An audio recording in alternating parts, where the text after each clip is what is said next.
নমস্কাৰ এই মুহূৰ্তত এটা ডাঙৰ খবৰ লৈ আহিছো লোকসভা নিৰ্বাচনৰ পূৰ্বে বিজেপিৰ সমৰ্থনত এবাৰ আগুৱাই আহিছে জমিয়ত উলেমা হিন্দে বিজেপিক ভোট দিবলৈ সংখ্যালঘু লোকক আহ্বান জনাইছে কিয়নো বিজেপিৰ শাসনকালত অসমৰ মুছলমান সুখত আছে বুলি মন্তব্য কৰিছে জমিয়ত উলেমা হিন্দে আৰু যাৰ বাবে লাখ লাখ সংখ্যালঘু ৰাইজক আহ্বান জনাইছে জমিয়ত উলেমা হিন্দে এইবাৰ লোকসভা নিৰ্বাচনত বিজেপিক ভোট দি জয়যুক্ত কৰাৰ আহ্বান জনাইছে জমিয়তে আমি লৈ আহিছো এটা ডাঙৰ খবৰ লোকসভা নিৰ্বাচনৰ পূৰ্বে এই মুহূৰ্তত এটা ডাঙৰ খবৰ বিজেপিৰ শাসনত অসমৰ মুছলমান সুখী আছে বুলি মন্তব্য কৰিছে জমিয়ত উলেমা হিন্দে শান্তি স্থাপনৰ উদ্দেশ্যে বিজেপিক ভোট দিয়ক সংখ্যালঘুৱে যাতে শান্তি স্থাপন হয় তাৰ প্ৰতি লক্ষ্য ৰাখি সংখ্যালঘুৱে বিজেপিক ভোট দিয়ক বুলি মন্তব্য কৰিছে অসমৰ সৰ্বকালৰ শ্ৰেষ্ঠ মুখ্যমন্ত্ৰী হৈছে হিমন্ত বিশ্ব শৰ্মা আৰু বিজেপিক ভোট দিয়াৰ আহ্বান জনাইছে জমিয়ত উলেমা হিন্দে আমি লৈ আহিছো এটা ডাঙৰ খবৰ এই মুহূৰ্তৰ লোকসভা নিৰ্বাচনৰ পূৰ্বে এটা ডাঙৰ খবৰ কিয়নো এইবাৰ বিজেপিক সমৰ্থন মুকলিকে সমৰ্থন কৰিছে জমিয়তে নগাঁৱত সুৰেশ বৰাক ভোট দিবলৈ আহ্বান জনাইছে লাখ লাখ সংখ্যালঘু লোকক আৰু ৰাজমলক ভোট দিলে অথলে যাব মুছলমানৰ ভোট আৰু যাৰ বাবে এবাৰ বিজেপিক ভোট দিয়াৰ আহ্বান জনাইছে বিজেপিৰ শাসনত নিৰাপদে আছে অসমৰ মুছলমান সমাজ আৰু বিজেপিৰ শাসনকালত শান্তিৰ আছে সংখ্যালঘু ৰাইজ জমিয়ত উলেমা হিন্দে লোকসভা নিৰ্বাচনৰ পূৰ্বে মুকলিকৈ বিজেপি দলক সমৰ্থন কৰিছে বিজেপি আহিলে মছজিদ ভাঙিব বুলি ভুৱা প্ৰচাৰ চলাইছে কংগ্ৰেছে লগতে কংগ্ৰেছকো অভিযোগ দিয়া দেখিবলৈ পোৱা গৈছে কংগ্ৰেছৰ বিৰোধিতা কৰিছে জমিয়তে নগাঁৱত বিজেপিৰ পক্ষত হাজাৰ হাজাৰ মুছলমানে এইবাৰ থিয় দিছে লোকসভা নিৰ্বাচনৰ পূৰ্বে ৰাজনৈতিক প্ৰেক্ষাপট সলনি হোৱা দেখিবলৈ পোৱা গৈছে সংবাদমেল সম্বোধন কৰি অসমৰ লাখ লাখ মুছলমান ৰাইজক এই আহ্বান জনাইছে বিজেপিত ভোট দিয়াৰ আহ্বান জনাইছে জমিয়তে আজি জমিয়তে বাৰে বাৰে বিজেপিৰ বিৰোধিতা কৰি আহিছিল সেই জমিয়তৰ এইবাৰ সুৰ সলনি হোৱা দেখিবলৈ পোৱা গৈছে আৰু হঠাৎ অসমৰ ৰাজনৈতিক প্ৰেক্ষাপট সলনি হোৱা দেখিবলৈ পোৱা গৈছে কিয়নো বিজেপিৰ সমৰ্থনত এইবাৰ ওলাই আহিছে মুছলমান ৰাইজ নগাঁৱত সুৰেশ বৰাক সমৰ্থন জনাইছে হাজাৰ হাজাৰ মুছলমান লোকে এইবাৰ বিজেপিক মুছলমান লোকে ভোট দিব বুলি মন্তব্য কৰিছে আৰু সমগ্ৰ ৰাজ্যৰে মুছলমান জনতাক বা সংখ্যালঘু লোকক বিজেপিক ভোট দিয়াৰ আহ্বান জনাইছে জমিয়ত উলেমা হিন্দে লগতে বিজেপিয়ে সংখ্যালঘুৰ ঘৰ ভাঙে বুলি বুলডোজাৰ লগাই ঘৰ ভাঙে বুলি কংগ্ৰেছে অপপ্ৰচাৰ চলা বুলি মন্তব্য কৰিছে জমিয়তে আৰু তাৰ পাছতে সৰ্বত্ৰে প্ৰতিক্ৰিয়া সৃষ্টি হৈছে কিন্তু লোকসভা নিৰ্বাচনৰ পূৰ্বে আটাইতকৈ ডাঙৰ খবৰ বিজেপিক মুকলিকৈ সমৰ্থন জনাইছে জমিয়ত উলেমা হিন্দে এই মুহূৰ্তত আমাৰ হাতত মন্তব্য আছে মন্তব্য আগবঢ়াইছো মৌলানা আতাউৰ ৰহমান কাসিমি আমি আজি নগাঁও জিলাত নগাঁও লোকসভা সমষ্টিৰ অন্তৰ্গত সমষ্টিবোৰৰ প্ৰতিনিধিমণ্ডলক আজি আপোনালোকৰ জৰিয়তে এই সমষ্টিৰ সংখ্যালঘু মুছলমান ৰাইজক আহ্বান কৰিব বিচাৰিছোঁ যে শান্তি সম্প্ৰীতি স্থাপনৰ উদ্দেশ্যে আমি যাতে ভাৰতীয় জনতা পাৰ্টিৰ লগত থাকোঁ আৰু এই কংগ্ৰেছৰ বিভিন্ন ভীতিগ্ৰস্ত কৰি আছে কংগ্ৰেছে কৈ আছে বিজেপি আহিলে হিন্দু ৰাষ্ট্ৰ হৈ যাব বিজেপি আহিলে মছজিদ ভাঙিব এইবিলাক ভুৱা প্ৰচাৰ দি আছে এই ভুৱা প্ৰচাৰত যাতে নাহে আৰু ধৰ্মীয় সংকীৰ্ণতাৰ ঊৰ্ধত গৈ আমি শান্তিৰ কাৰণে প্ৰগতিৰ কাৰণে ভাৰতীয় জনতা পাৰ্টিৰ সুৰেশ বৰা ডাঙৰীয়াক ভোট দি বিপুল ভোট দি আমি জয়যুক্ত কৰোঁ যেন এই আহ্বান কৰিবলৈ আজি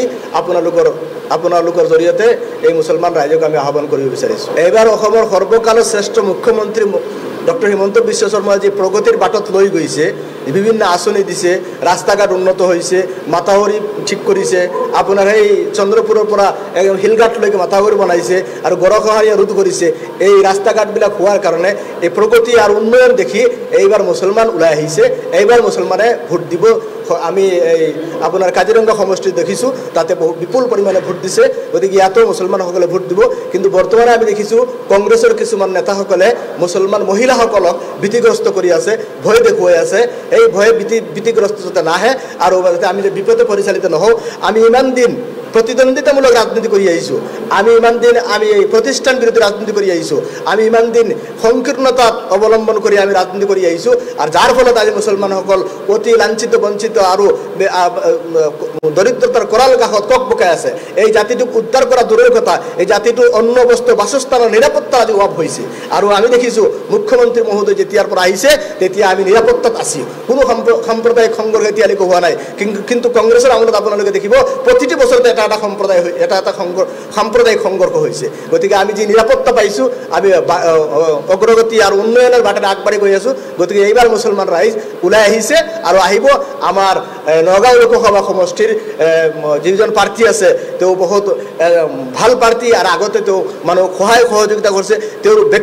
ব্যক্তিগত কিছুমান সম্পৰ্কৰ ওপৰত মুছলমান আছে আৰু এইবাৰ বিজেপিৰ প্ৰতি মানুহে আকৃষ্ট হৈছে গতিকে মহিলাসকল আৰু মুছলমান ভিতৰুৱা গাঁৱৰ মুছলমানসকলেও এইবাৰ বিজেপিক ভোট দিব বুলি আমি আশা কৰোঁ আৰু আপোনালোকে মন্তব্য শুনিছে জমিয়ত উলেমা হিন্দে মুকলিকৈ বিজেপিক সমৰ্থন জনাইছে লোকসভা নিৰ্বাচনৰ পূৰ্বে ডাঙৰ খবৰ ৰাজ্যৰ সংখ্যালঘু লোকক একত্ৰিত হোৱাৰ আহ্বান জনাইছে বিজেপিক সমৰ্থন কৰাৰ আহ্বান জনাইছে জমিয়তি উলেমা হিন্দে আৰু নগাঁৱত সুৰেশ বৰাক ভোট দিবলৈ লাখ লাখ মুছলমানক আহ্বান জনাইছে আজমলক ভোট দিলে অথলে যাব মুছলমানৰ ভোট এই বুলি মন্তব্য কৰিছে জমিয়তে আৰু লোকসভা নিৰ্বাচনৰ পূৰ্বে অসমত ৰাজনৈতিক প্ৰেক্ষাপট সলনি হোৱা দেখিবলৈ পোৱা গৈছে বিজেপিৰ শাসনত নিৰাপদে আছে অসমৰ মুছলমান সমাজ এয়া মুছলমান সমাজৰ বিশ্বাস বিজেপিৰ শাসনত অসমৰ মুছলমান নিৰাপদে আছে বুলি মুকলিকৈ স্বীকাৰ কৰিছে বিজেপিৰ কাৰ্যকালত শান্তিত আছে সংখ্যালঘু ৰাইজ আৰু বিজেপি আহিলে মছজিদ ভাঙিব বুলি ভুৱা কংগ্ৰেছে প্ৰচাৰ চলাইছিল আৰু নগাঁৱত বিজেপিৰ পক্ষত এবাৰ হাজাৰ হাজাৰ মুছলমান লোক থিয় দিছে আমি এই মুহূৰ্তত ডাঙৰ খবৰ জনাই আছো যিহেতু লোকসভা নিৰ্বাচনৰ প্ৰথম পৰ্যায়ৰ ভোট গ্ৰহণ সম্পন্ন হৈছে আৰু দুটা পৰ্যায়ৰ ভোট গ্ৰহণ বাকি আছে তাৰ পূৰ্বে জমিয়তি উলেমা হিন্দে বিজেপিক মুকলিকৈ সমৰ্থন কৰিছে শান্তি স্থাপনৰ উদ্দেশ্যে বিজেপিক ভোট দিয়ক সংখ্যালঘুৱে এই মন্তব্য কৰিছে জমিয়তে আৰু বিজেপিৰ শাসনত অসমৰ মুছলমান সুখী আছে বুলি মন্তব্য কৰিছে অসমৰ সৰ্বকালৰ শ্ৰেষ্ঠ মুখ্যমন্ত্ৰী হৈছে হিমন্ত বিশ্ব শৰ্মা বিজেপিক ভোট দিয়াৰ আহ্বান জনাইছে জমিয়তে নগাঁও সুৰেশ বৰাক ভোট দিবলৈ লাখ লাখ মুছলমানক আহ্বান জনাইছে লগতে কংগ্ৰেছৰ বিৰোধিতা কৰিছে AIUDFৰ বিৰোধিতা কৰিছে সকল মুছলমান লোকে কিয়নো বদৰুদ্দিন আজমলক যদি সংখ্যালঘু লোকে ভোট দিয়ে তেতিয়া হলে সেই ভোট অথলে যাব বুলি মন্তব্য কৰিছে আৰু যাৰ বাবে সংখ্যালঘু লোকৰ ভোট যাতে অথলে নাযায় তাৰ প্ৰতি লক্ষ্য ৰাখি এইবাৰ লোকসভা নিৰ্বাচনত বিজেপিক জয়যুক্ত কৰিবলৈ সংখ্যালঘু ৰাইজক আহ্বান জনাইছে জমিয়তে কিয়নো পূৰ্বে যেহেতু জমিয়তে বিজেপিৰ বিৰোধিতা কৰি আহিছিল এবাৰ লোকসভা নিৰ্বাচনৰ পূৰ্বে সুৰ সলনি হোৱা দেখিবলৈ পোৱা গৈছে জমিয়তি উলেমা হিন্দৰ আমি এটা ডাঙৰ খবৰ জনাই আছো ৰাজ্যৰ ৰাজনৈতিক প্ৰেক্ষাপট সলনি হোৱা দেখিবলৈ পোৱা গৈছে যেহেতু প্ৰথম পৰ্যায়ৰ ভোট গ্ৰহণ সম্পন্ন হৈছে দুটা পৰ্যায়ৰ ভোট গ্ৰহণ বাকি থকাৰ প্ৰাক মুহূৰ্তত মুকলিকৈ সংবাদ মেল যোগে বিজেপিক সমৰ্থন জনাইছে জমিয়তি উলেমা হিন্দে এই মুহূৰ্তত এটা ডাঙৰ খবৰ এটা ৰাজনৈতিক ব্ৰেকিং নিউজ আমি এই মুহূৰ্তত জনাই আছো জমিয়তি উলেমা হিন্দে মুকলিকৈ সমৰ্থন জনাইছে বিজেপিক আৰু সংখ্যালঘু লোককো একত্ৰিত হোৱাৰ আহ্বান জনাইছে বিজেপিৰ হৈ সংখ্যালঘু লোকসকল থিয় দিয়ক বুলি মন্তব্য কৰিছে ৰাজ্যত যেহেতু লাখ লাখ সংখ্যালঘু ভোট আছে আৰু এই সংখ্যালঘু ভোটসমূহ যাতে বিজেপিক দিয়ে বা সংখ্যালঘু ভোট যাতে অথলে নাযায় তাৰ প্ৰতি লক্ষ্য ৰাখি এক বিশেষ সংবাদ মেলত এই মন্তব্য কৰা দেখিবলৈ পোৱা গৈছে তাৰ পাছতে তীব্ৰ প্ৰতিক্ৰিয়া সৃষ্টি হৈছে ৰাজ্যৰ ৰাজনীতিত তোলপাৰা সৃষ্টি হৈছে জমিয়তি উলেমা হিন্দে মুছলমান লোকক একত্ৰিত হোৱাৰ আহ্বান জনাইছে বিজেপিক মুকলিকৈ সমৰ্থন জনাইছে সৰ্বকালৰ সৰ্বশ্ৰেষ্ঠ মুখ্যমন্ত্ৰী হিমন্ত বিশ্ব শৰ্মা বুলি মন্তব্য কৰিছে এই কথা স্বীকাৰ কৰিছে মুকলিকৈ এবাৰ বিজেপিৰ সমৰ্থনত আগুৱাই আহিছে জমিয়তি উলেমা হিন্দ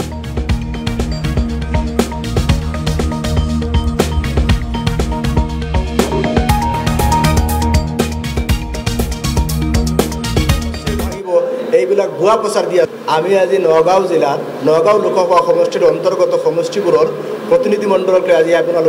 আপোনালোকৰ জৰিয়তে এই সমষ্টিৰ সংখ্যালঘু মুছলমান ৰাইজক আহ্বান কৰিব বিচাৰিছোঁ যে শান্তি সম্প্ৰীতি স্থাপনৰ উদ্দেশ্যে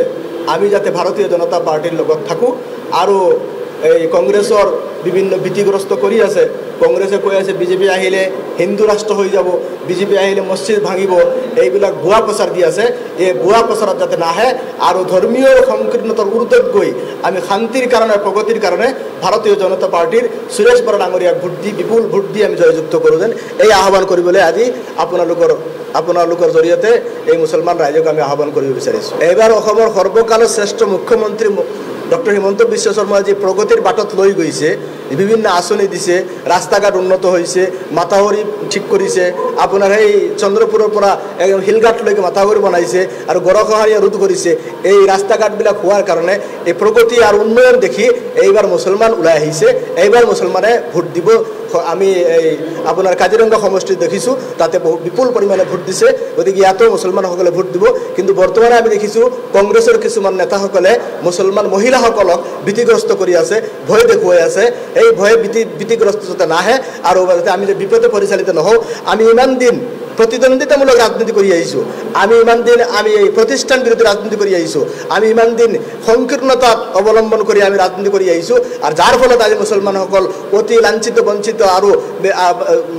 দৰিদ্ৰতাৰ কৰাল কাষত কক পকাই আছে। এই জাতিটোক উদ্ধাৰ কৰা দূৰৰ কথা, এই জাতিটোৰ অন্ন বস্ত্ৰ বাসস্থানৰ নিৰাপত্তা আজি অভাৱ হৈছে। আৰু আমি দেখিছোঁ মুখ্যমন্ত্ৰী মহোদয় যেতিয়াৰ পৰা আহিছে তেতিয়া আমি নিৰাপত্তাত আছোঁ, কোনো সাম্প্ৰদায়িক সংঘৰ্ষ এতিয়ালৈকে হোৱা নাই। কিন্তু কংগ্ৰেছৰ আমলত আপোনালোকে দেখিব প্ৰতিটো বছৰতে এটা সাম্প্ৰদায়িক সংঘৰ্ষ হৈছে। গতিকে আমি যি নিৰাপত্তা পাইছোঁ, আমি অগ্ৰগতি আৰু উন্নয়নৰ বাটেৰে আগবাঢ়ি গৈ আছোঁ। গতিকে এইবাৰ মুছলমান ৰাইজ ওলাই আহিছে আৰু আহিব। আমাৰ নগাঁও লোকসভা সমষ্টিৰ যিজন প্ৰাৰ্থী আছে তেওঁ বহুত ভাল প্ৰাৰ্থী, আৰু আগতে তেওঁ মানুহক সহায় সহযোগিতা কৰিছে। তেওঁৰ ব্যক্তিগত কিছুমান সম্পৰ্কৰ ওপৰত মুছলমান আছে, আৰু এইবাৰ বিজেপিৰ প্ৰতি মানুহে আকৃষ্ট হৈছে। গতিকে মহিলাসকল আৰু মুছলমান ভিতৰুৱা গাঁৱৰ মুছলমানসকলেও এইবাৰ বিজেপিক ভোট দিব বুলি আমি আশা কৰোঁ।